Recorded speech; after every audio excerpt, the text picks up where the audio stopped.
It's important that you understand there are consequences for a lack of movement. And to me, that consequence is drift. And so I don't think it actually looks like this. This is the way the science guys design it. I think it looks like this. I think the S-curve just kind of gets flat for a while.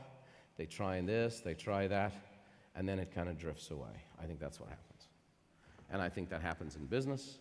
I think that happens in health. I think that happens in relationships. You know, I did the last ever interview with Zig Ziglar. And he had fallen down the stairs, and he had head trauma. And after he recovered physically, it really accelerated.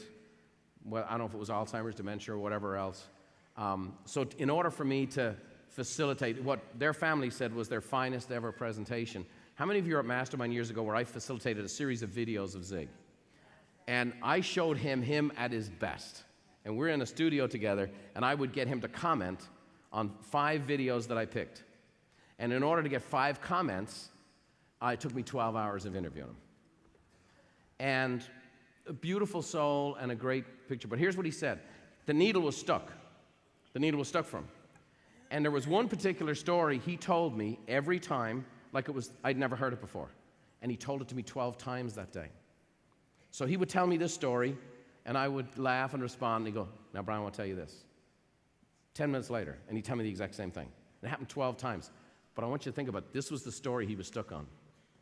He goes, Brian, it was September 9th, 1948, and I met my wife at the YWCA at Wazoo City, Mississippi. And I want you to know, I've courted her every day since. And I told her if she ever leaves me, I'm going with her.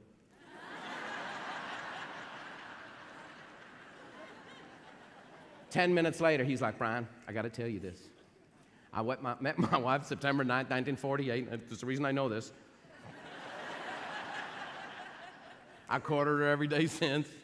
And if she ever leaves, I'm going with her. And then eventually I realized I needed a laugh, because that's what he's used to.